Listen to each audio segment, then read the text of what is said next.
Bom dia, boa terça-feira, meus queridos, como vocês estão? Bom, esse é o vídeo que pega um pouco do que aconteceu no Monday Night Football, mas que pega o todo para falar sobre outras coisas. Daniel Jones não jogou bem no Monday Night Football ontem, muito pressionado e jogou muito mal sob pressão, como a gente está acostumado a ver. Num jogo que o Daniel Jones enfrentou o Cooper Rush, o Daniel Jones não foi o melhor quarterback. E eu preciso ser justo, a interceptação não foi culpa do Daniel Jones. Se eu fosse injusto, eu colocaria isso assim, ah lá, que passe burro, não tinha ninguém lá. O problema é que o Steelers escorregou na rota, tinha a janela ali, tomei o cuidado, inclusive, de ver na câmera tática, na All-22, e de fato ele não teve culpa, interceptação que basicamente selou o jogo. Mas no global ele não jogou bem. Essa situação toda do Daniel Jones, ela diz muito sobre como eu vejo o jornalismo esportivo, especificamente. E como eu enxergo como eu tenho que fazer a minha profissão. Eu não sou jornalista de formação, acho que muitos de vocês sabem disso, eu sou formado em Direito.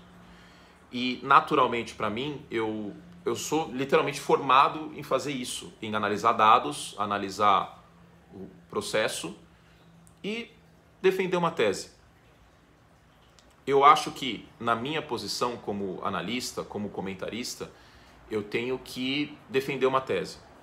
Se for esperar as coisas acontecerem, vou dar um exemplo. Daniel Jones foi escolhido pelos Giants na sexta escolha geral do draft 2019.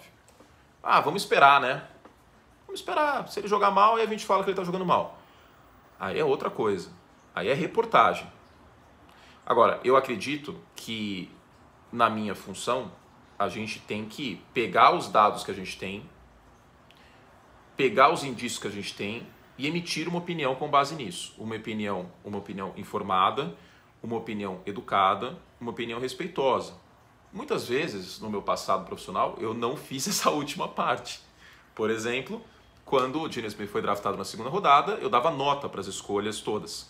E eu dei nota 0 para aquela escolha. Eu tinha 20 anos quando isso aconteceu.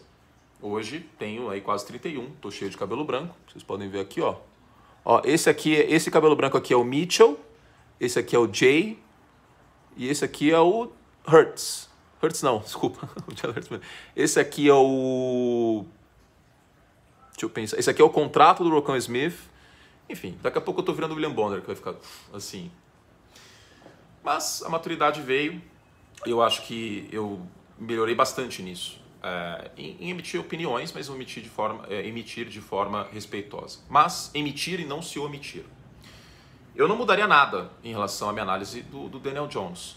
Quando ele chegou na NFL, torcedor dos Giants esperançoso, acostumado com um quarterback Hall of Famer no Eli Manning, um quarterback decisivo, e que via até uma semelhança física entre os dois, ficou bastante bravo comigo quando eu dizia que não era uma escolha de primeira rodada, que o Daniel Jones era um quarterback futuramente talvez reserva na liga, escolha de segunda rodada. Curte, mas por que você fez isso? Porque eu emiti uma opinião informada. Eu vi tape do Daniel Jones, assim, até não poder mais. Até porque não era uma classe tão profunda de quarterbacks, então deu para ver o máximo possível. E o Daniel Jones continua com os mesmos problemas de quando ele chegou. O Daniel Jones não consegue ler o pós-snap, o Daniel Jones tem problemas sob pressão, o Daniel Jones apavora muitas vezes. É o mesmo quarterback quase nesses aspectos de quando ele chegou na NFL. Se o Daniel Jones tivesse mudado tudo isso, a análise iria mudar em função dos dados que estão acontecendo. Nenhum problema nisso. Eu vou dar um exemplo. Jalen Hurts. Eu critiquei muito o Jalen Hurts, mas deixando a porta aberta pelo fato de Jalen Hurts ter ferramentas físicas, o Jalen Hurts tem só 24 anos e ele não teve continuidade tática. Frisei isso, tanto que eu fiz um vídeo antes dessa temporada, 5 desculpas para ainda acreditar no Jalen Hurts. E está se concretizando. No caso do Tua, em nenhum momento, embora não estivesse feliz com o desempenho dele, eu decretei que ele era um bust. Mesma coisa para os quarterbacks da classe do ano passado. Trevor Lawrence, até o Trey Lance. Vocês não me viram falar, ele é um bust. Porque aí sim você precisa ter, não é esperar por esperar, mas um espaço amostral para jogadores que têm habilidade atlética. No caso do Mitchell Trubisky, no caso do Daniel Jones, eram dois quarterbacks que não tinham quase nenhuma chance de serem bem-sucedidos na NFL. Não tinha. Porque está sendo usado hoje em dia o argumento do Josh Allen ter dado certo para justificar tudo agora. E a gente tem que tomar muito cuidado com isso, porque o Josh Allen vai ser a exceção que prova a regra. Para cada Josh Allen vai ter 200 Kyle Ballard, Jamarcus Russell, Paxton Lynch e etc, etc.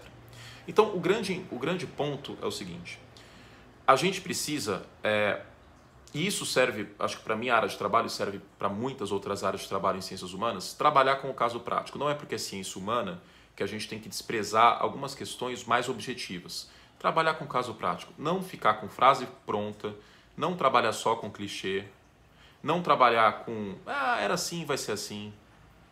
Os Patriots no Gillette Stadium são incríveis. Tá, mas qual é o time dos Patriots que está sendo escalado? O Bill Belichick é um gênio. Tá, mas o que está acontecendo em New England? Porque o Peyton Manning elogiou o Daniel Jones. Tá, e faz sentido isso? Desconfiar de tudo. Não, porque o time disse que o Justin Herbert estava saudável. Ele estava. Tem duas velhas frases que eu tento usar bastante quando eu estou fazendo meu trabalho. Se estão dizendo que está chovendo, é mais ou menos assim. Se estão dizendo que está chovendo, o papel do jornalista não é olhar a previsão do tempo. É colocar a cabeça para fora da janela. E outra frase que eu gosto bastante. Jornalismo é dizer o que não querem que se diga. O resto é publicidade. Então, eu sei que quando eu emito essas opiniões, mesmo que de forma respeitosa, agora, eu vou desagradar muita gente. E vai ter muita gente que vai ficar com raiva de mim. Porque eu vou estar emitindo uma opinião contra o ídolo dessa pessoa. E eu entendo isso. Eu entendo que não é fácil. Eu passei por isso. Passei por isso várias vezes quando eu era adolescente, quando eu era mais novo, com críticas a jogadores do São Paulo, que eu olhava e falava assim, por que esse cara odeia meu time? Mas é justamente, na minha visão, o contrário. Novamente eu vou usar um exemplo de uma série muito boa, para quem gosta da área de comunicação, se chama The Newsroom. E um personagem que eu me espelho muito para a minha vida profissional é o Will McAvoy. Que teve até uma pessoa que falou que eu lembro o jeito dele pro bem e pro mal, muitas vezes, mas enfim. Fiquei lisonjeado, mas não acho que é o caso. Mas nessa série, que basicamente é sobre comunicação, sobre jornalismo, a frase da noticiabilidade, de escolher o que vai pro ar e o que não vai, essa é uma informação que o eleitor precisa na hora de votar? Se for uma informação e a melhor forma do argumento, a gente vai passar no jornal. Se não, não. Como que eu me guio? Essa é uma informação que você precisa na hora de assistir um jogo?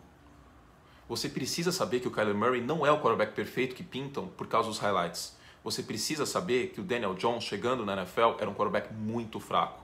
Você precisa saber que o sucesso do Philadelphia Eagles estava condicionado ao Jalen Hurts melhorar como passador. Você precisa saber que o Lamar Jackson é um grande quarterback, mas que ele tinha problemas contra a blitz e que ele precisa melhorar disso. Você precisa saber que a defesa dos Patriots no papel não é tão boa como do ano passado e que não existe o Bill Belichick velho do Rio virando sucuri. Assim, não, o Bill Belichick vai achar outro cornerback. Vai achar aonde? Você precisa saber dessas coisas. E eu vou errar, eu não sou perfeito. Eu errei com o Josh Rosen, por exemplo, por quilômetros. E assumi o erro. Eu não escondo meus erros. Esse que é o mais importante. Duvide das coisas. Tenha senso crítico.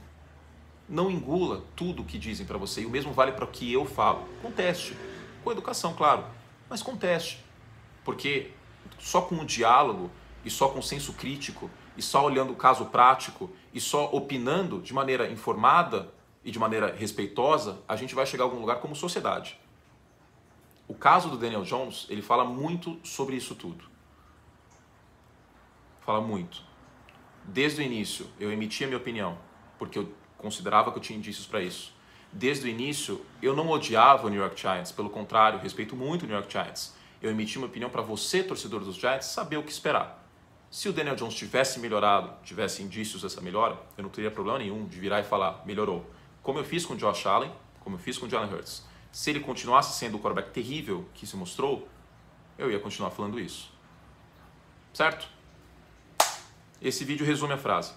Fizemos todo o estrago que podíamos. Obrigado a você que assistiu, obrigado a você que acompanha o canal, obrigado a você que me ajuda a me tornar um profissional melhor. Porque eu quero ser um profissional melhor para você que está assistindo. Tá bom? Beijo carinhoso e até a próxima.